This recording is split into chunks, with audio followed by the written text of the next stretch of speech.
Hello and welcome to United Report. This is your home for all the latest Manchester United news, match updates, transfer stories, and in-depth analysis. Stay connected and never miss a moment. Subscribe now to stay ahead with everything happening at Old Trafford. Manchester United head coach Ruben Amorim explained the thinking behind the tactical tweak which helped his team take the lead against Real Sociedad on Thursday night. Alejandro Garnacho has mostly been used from the left under Amorim, just as he was under previous boss Erik ten Hag. In San Sebastian, though, he regularly swapped sides with fellow number 10 Joshua Zirkzee. The switch paid off for United, with Garnacho finding space down the right and rolling the ball across for Zirkzee to fire low beyond La Real goalkeeper Alex Ramiro. It wasn't quite enough for victory, though, with Mikel Oyarzabal equalising from the penalty spot. Amorim wasn't delighted with the result, given how quiet the hosts were before his leveller. However, he went into further detail about his team's preparations for the game and how they bore fruit. We look at the opponents, the way they try to press, where is the space, which player is going to follow the run, and we try to imagine the right characteristics for that game, Amorim told TNT Sports. So we try to change different things to try to expose the opponent to different things. He suggested some better decision-making in the final third might have produced a different outcome, with Diogo Dalot failing to feed Rasmus Højlund during one promising break. He has the advantage, and Rasmus did the sprint to win the position. But that can happen, he said. They cannot focus on that. They have to move on to the next play, and we move on to the next game. United travelled with a depleted squad, with Amorim only naming 5 outfield substitutes. Manuel Ugarte and Harry Maguire added their names to the injury list in the lead-up to the encounter, and Amorim recognised his side wasn't as strong in the final 30 minutes as in the first 60. I felt until the penalty, we had the control of the game, and then I think the penalty changed a little bit the momentum, Amorim said. I felt our team in the last 30 minutes were really tired, and you can feel it in the game. So we take this stage to Old Trafford, it's going to be a different game. The pressure is going to be on us in that stadium, and we have to be ready. I think the key will be surviving physically to Sunday, when United face Arsenal in the Premier League, and to be ready and fresh to Thursday. When asked what changed during the final half hour, he continued. The momentum changed, but I think it was clearly fatigue. We were late on the balls, even in transitions you feel that the pace was different, and Real Sociedad were a bit stronger in that 30 minutes. Manchester United starlet Ethan Wheatley has inked a new contract at Old Trafford. The teenager, currently out on loan at League Two tabletoppers Walsall, has signed a deal that commits his future to the club until the summer of 2028, with an option for an additional year. Homegrown starlet Wheatley, who joined United aged 9, made history as the club's 250th academy graduate to debut for the first team last season.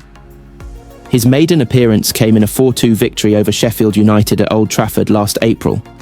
Since then, he's made 3 more appearances, the most recent being in a 5-2 triumph over Leicester City in the Carabao Cup 4th round earlier this season, before joining the Saddlers in January.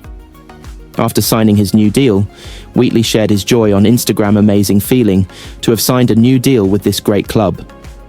Another proud moment for me and my family. Wheatley has found regular game time hard to come by at the Bescot Stadium, however, making just 3 appearances and last featuring in a matchday squad over a month ago. Despite bringing in several new faces in the January transfer window, Walsall manager Matt Sadler has struggled to integrate some into his plans. Last month, Sadler revealed Josh. Gordon looks like he might be out for a little bit. Ethan, of course, we're going to need all of them. He also praised one player's efforts, saying, "What I will say about Ethan, since he hasn't been in the squad, he has trained so well and put himself in consideration to be on the pitch." Wheatley, who penned his first professional deal with United in January last year, revealed after his United debut that shortly before he came on, teammate Bruno Fernandes promised to provide him with an assist. The young talent was unfortunately unable to mark the occasion with a goal despite the best efforts of the United captain. Wheatley told MUTV afterwards, Fernandes pulled me to the side and said, "I've got 9 minutes to try to get you a goal." So I was just trying to get into positions for him, and obviously it didn't come, but hopefully soon. While he was unable to set the youngster up on that occasion, Fernandes backed Wheatley to score plenty of goals in his career. He said, "I tried to give him a goal because he is a young kid coming through the academy. I know the moment is massive for him, and getting a goal in his first appearance would be massive. I couldn't give the assist for him, but I tried. At the moment, I rushed it a little bit too much. If he gets chances in the future, he will get his goals too." Ruben Amorim insists he is still the man to turn Manchester United around, but admitted results will ultimately decide his fate. United take on Real Sociedad in the last 16 of the Europa League on Thursday, needing to go all the way and lift the trophy to clinch a Champions League place for next season. Amorim's side are down in 14th place in the Premier League, but he is adamant he can make them great again, while admitting he may run out of time if results do not improve. "I know what to do, but sometimes it's a lack of results and you have to win games," said Amorim. "So I know the consequences when you don't win games, but I'm really confident since day one. A little bit more frustrated now, but I'm still confident." Amorim also said he will not compromise on his system or style of play, even if it ends up costing him the United job if results do not improve this season. "I think the system is not the problem," said Amorim. "It's the way of playing. So the problem of our team is not the system. We have a lot of problems, and we're trying to work on these problems.